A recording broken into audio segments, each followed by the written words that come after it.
Imagine this: the largest, most disciplined army in the world. Rome's pride marches confidently into the fields of Cannae in 216 BC. 80,000 Roman soldiers. They believed victory was already theirs. After all, they outnumbered their enemy almost 2-1. In their minds, the Carthaginian general Hannibal was cornered, exhausted, and about to be crushed once and for all. But history had other plans. What unfolded that day wasn't just a battle, it was a perfect trap, one of the deadliest ambushes ever executed. Hannibal, with far fewer men, orchestrated a maneuver so daring and so precise that military academies still study it over 2,000 years later. The Romans didn't just lose, they were slaughtered in one of the bloodiest defeats the ancient world had ever seen. To understand how it happened, you need to know the stakes. The Second Punic War had already shaken Rome to its core. Hannibal had marched an army across the Alps, yes, the Alps with war elephants, shocking the Romans by invading their homeland from the north. He had already humiliated Rome at Trebia and Lake Trasimene. But Rome was stubborn. They refused to yield. They assembled their largest army yet, led by 2 consuls, determined to finally crush Hannibal. The battlefield? A flat, open plain near the town of Cannae in southern Italy.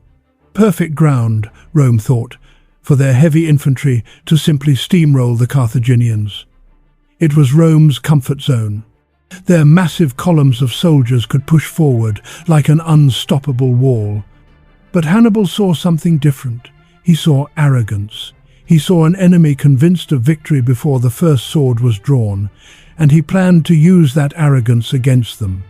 Instead of matching Rome's strength for strength, Hannibal arranged his troops in a strange formation. He placed his weakest soldiers, the Gauls and Iberians, in the very center. Behind them, he held his strongest African infantry in reserve. On the wings, he stationed his deadly cavalry, especially the Numidian horsemen, who could outrun and outmaneuver anything Rome had.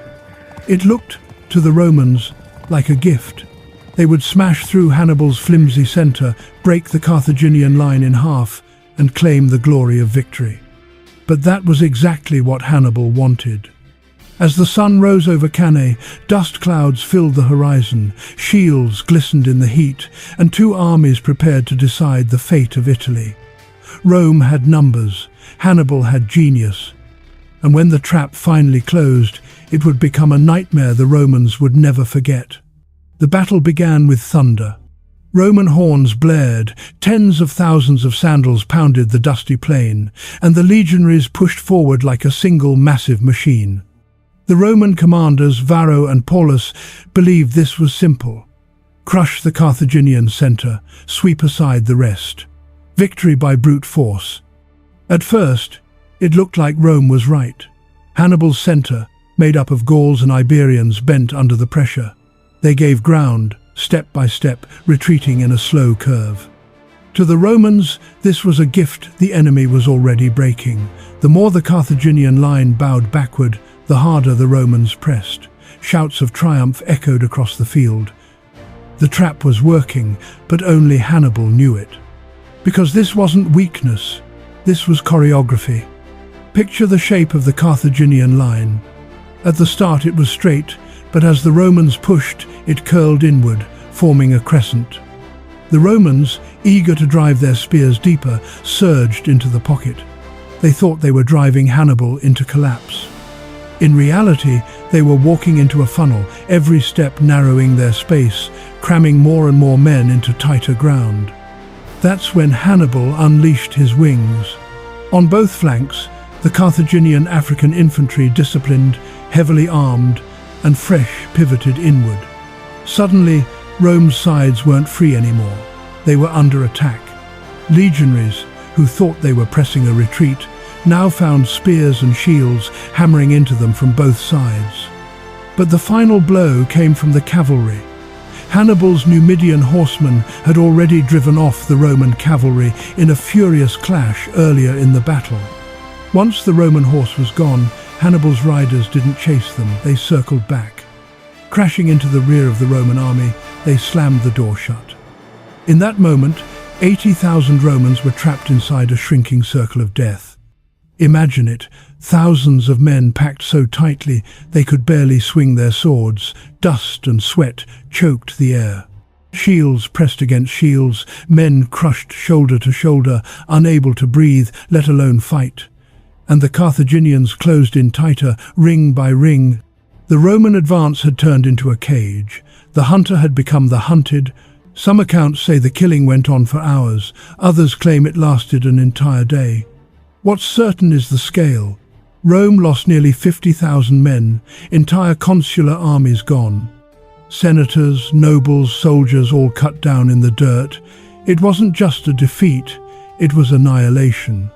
And yet, standing at the center of it all, Hannibal had not only destroyed a Roman army, he had shattered the illusion of Roman invincibility.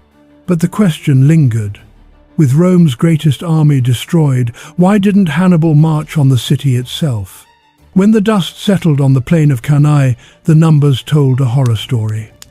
Out of roughly 80,000 Roman troops, at least 50,000 lay dead. The fields were littered with broken shields, twisted swords, and bodies piled so high ancient writers claimed rivers of blood soaked the soil. Rome had suffered the single worst defeat in its entire history. And Hannibal? He had done the impossible. With fewer men, far from home, he had crushed the greatest military machine in the world. His officers urged him, "March on Rome now, the gates will open, the city will crumble in fear." But Hannibal didn't move, and this is where history splits into one of its great debates. Why didn't he take the chance to finish Rome once and for all? First, logistics. Hannibal's army, brilliant as it was exhausted. His men had fought all day in the summer heat. Supplies were low, reinforcements far away. Marching on Rome meant a long siege, and Hannibal lacked the heavy siege equipment needed to breach the city's formidable walls. Second, strategy. Hannibal believed that Rome wasn't just a city, it was an idea. He thought that by destroying Rome's armies in the field, one after another, the Italian allies who supplied Rome with soldiers and grain would abandon her. If Rome lost her allies, the Republic would collapse from within. Cannae, Hannibal thought, was the turning point that would force Italy to flip. And for a moment, it almost worked. Some southern Italian cities did defect to Hannibal. Macedon, across the sea, even declared itself his ally. The dream of breaking Rome wasn't fantasy anymore, it was within reach. But here's the twist. Rome refused to die.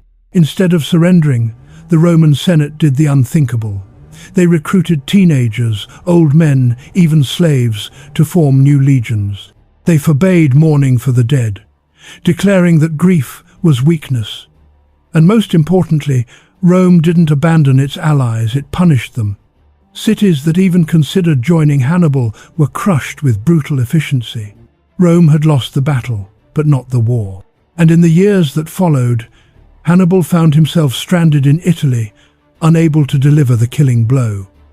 He had shown the world tactical genius at Cannae, but he hadn't destroyed Rome's heart. The Republic, battered but unbroken, was learning, and when Rome learned, the world burned. Cannae wasn't the end of Rome, it was the beginning of Rome's most ruthless phase. More than 2,000 years later, generals still whisper Hannibal's name when they study the art of war. Why?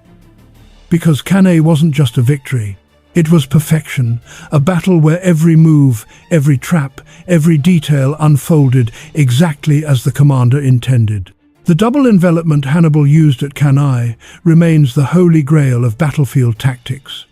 Imagine a straight Roman line, pressing forward with crushing numbers. Hannibal bent his line like a bowstring, drawing them in. Then the wings snapped shut, the cavalry struck from behind, and the Romans were trapped in a cage of their own making. Military academies from West Point to Sandhurst teach Cannae as the ultimate case study in strategy. Napoleon studied it. Frederick the Great admired it. Even in World War II, German generals like von Schlieffen and Hitler's staff tried to recreate the Cannae model on the fields of Europe. Whenever an army dreams of surrounding and annihilating its enemy, They're dreaming of Hannibal's masterpiece. But the legacy isn't just military, it's psychological. Cannae proved that even the strongest power can be broken in a single day if their opponent fights smarter, not harder. It's the underdog's dream. The weaker side, with brilliance and daring, can destroy a giant. And yet, the other half of the legacy is Rome's response. The Republic absorbed the greatest defeat in its history and refused to collapse. Most nations would have surrendered. Rome doubled down. In a way, the legacy of Cannae belongs as much to Rome as to Hannibal.